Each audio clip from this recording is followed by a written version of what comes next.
JBNN keep you informed. I'm Michelle Jones. Hi guys. Before we go into the news, please remember to like, subscribe, leave a comment, and share the news with someone today. Now on to the news. Search on for missing taxi operator in Pleasant Hill, St. Catherine.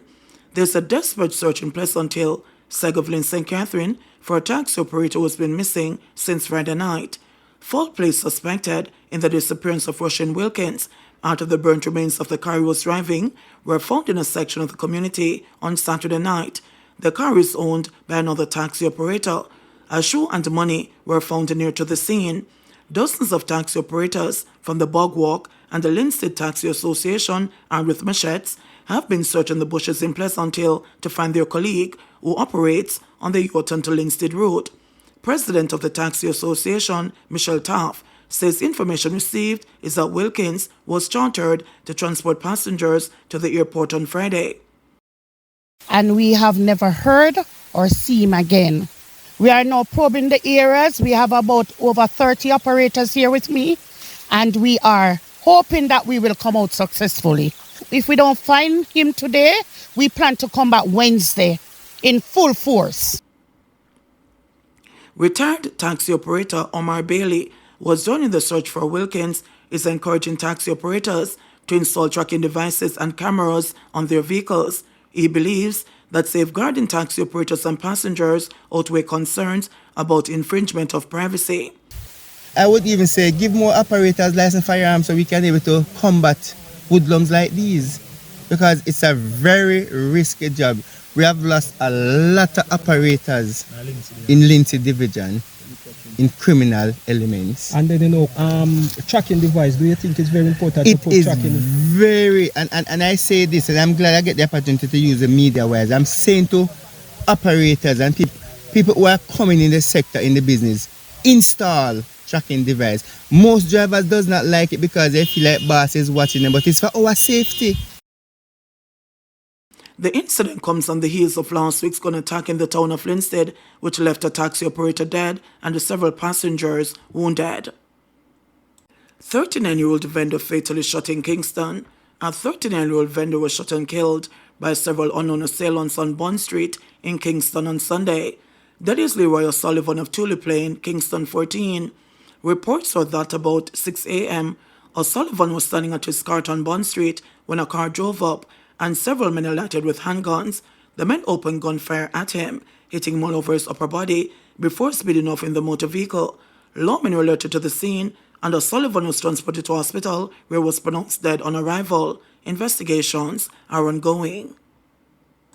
Driver hospitalized after tree cut down by protesters falls on his car. 3 people were injured in Retreat, Westmoreland on Monday morning after they came in contact with debris that was used to block the main road by residents protesting for water. The Retreat main road leads from Little London to the Grill. It is understood that the residents were attempting to mount a roadblock over lack of water in the community about 5 a.m. and used a power saw to cut down a tree which fell on the Subaru motor car. Member of Parliament for Westmoreland Western, Moreland Wilson, says a motorcyclist and his pillion rider were also injured by debris. Police on the hunt for robbers who held up Western Union outlet in Portmore. The St. Catherine South Police have launched a search for a group of gunmen who on Saturday held up and robbed the Western Union outlet at the Portmore Town Centre. It's reported that about 2:30 p.m., customers were conducting business inside the Western Union store when 4 armed men stormed the outlet. It is understood that the men held up the security guard and robbed the cashier of an undetermined amount of money. Several persons inside the outlet were also robbed of cash and other personal items. The men then escaped from the plaza. Pedestrian mowed down on Ochias bypass. A pedestrian died after he was mowed down on the Ochias bypass in the vicinity of Buckfield in St. Anne on Monday. Dead is Christopher Hawthorne of Charlestown in St. Mary. Reports are that about 12:10 a.m., Hawthorne was on the bypass when he was hit by a red 2016 Land Rover Discovery, which was being driven along the roadway. Hawthorne was taken to hospital where he was pronounced dead. Since the start of the year, at least 12 people have been killed in road crashes in St. Anne. In light of this, some residents are urging road users in the parish to exercise caution. The people them need to take time on the road, man. Road and speed figure, on a grave, and the Ochias bypass is a big problem. Because people tend to speed panic. This can't continue, a resident who did not want to be identified said. Monday morning's crash is the third to have occurred on the bypass in the past 72 hours. On Saturday, 4 vehicles collided in 2 separate crashes. The first crash occurred in the vicinity of the Fesco gas station about 7 a.m. and involved a taxi and a private motor vehicle, while the second occurred in the vicinity of Tropical Batteries about 3 p.m. In that accident, several people sustained minor injuries and were taken to hospital. Cabby attacked man in viral video slapped with multiple charges. The driver of a white Toyota Probox motor car was seen in a video attacking another motorist following a 2-vehicle collision on Beechwood Avenue, St. Andrew last Friday, has been arrested. The accused, identified as 37-year-old Peter Bramwell of a Kingston address, is said to have been operating his taxi illegally. Bramwell is said to have several other outstanding traffic warrants and over 60 outstanding tickets. Parts of the video were recorded by a female passenger and posted online.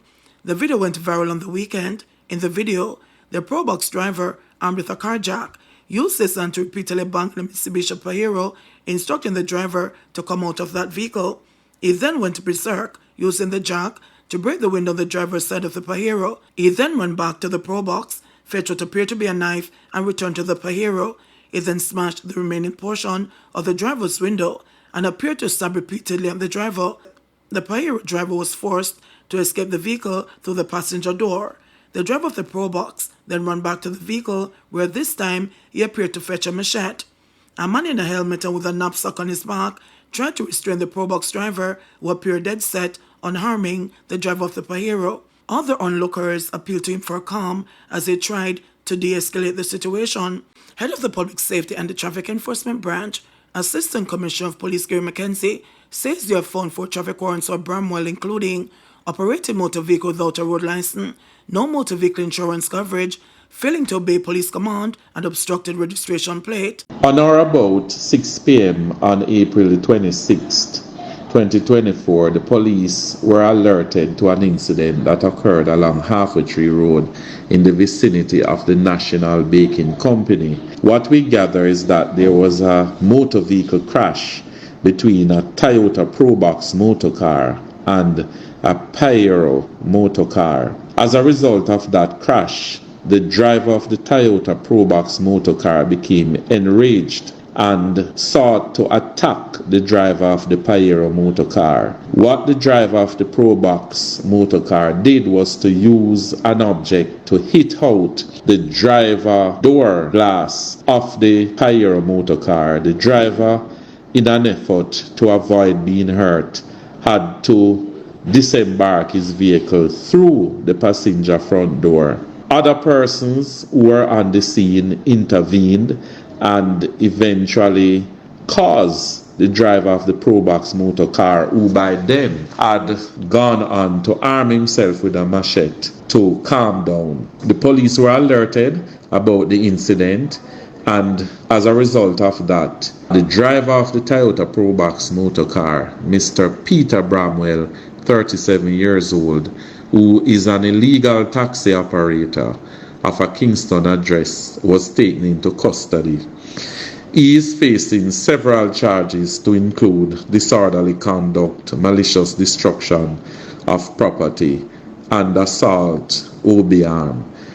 We have also found 4 traffic warrants for Mr. Bramwell, to include operating motor vehicle without a road license, no motor vehicle insurance coverage, failing to obey police command, and obscured registration plate. There are also 40 other warrants that have been ordered, and we are waiting to collect them, and they will be collected and executed on him. We also did research on the driver of the Mitsubishi Pajero motor car, Mr. Devon Blake. No warrants were found. There were no outstanding tickets for him. It is important to note that Mr. Bramwell, that is the driver of the Probox motor car, also has 61 outstanding tickets. We have to say that it is very important that persons recognize that once vehicles are moving on the roadway, there is the likelihood that they may be a crash. When there is a crash, we cannot resort to aggressive, outrageous, or disorderly conduct. It is a requirement by law for persons to stop when a crash occurs and for the necessary exchange of information to be made and for the matter to be reported to the police for investigation. If for any reason a motorist deems that the situation is as such that it is not safe for them to stop, they can proceed directly to a police station. If a person is involved in a crash and the other party for some reason do not stop, it is incumbent on the person to take note of the information on the vehicle, for example, the registration plate, letter and number, as well as the make, model and color of the vehicle, and report it to the police. But to engage in any fight or disorderly behavior, that is not something which we should tolerate with, and it is not something that will allow persons not to be arrested, charged, and face the courts for. Let us ensure that whilst we are operating on the roadway, we do so safely, and in the instance that something occurs, let us behave in a very civilized way. Let us ensure that if there is any issue, that the police is immediately called so that we can address the matter. Judge rules that 4 co-defendants have cases to answer in Cullimore murder trial. A judge ruled on Monday that Shaquille Edwards and Dwayne Pink have a case to answer for conspiracy in the murder of Simone Campbell Cullimore and the taxi operator Winston Walters. Edwards and Pink and their co-accused Omar Cullimore and Michael Adams are on trial for the January 2, 2018 double murder. Last week, defense attorneys for the accused made no case submissions. However, Judge Leighton Pusey ruled that Cullimore and Adams have a case to answer in relation to the murders.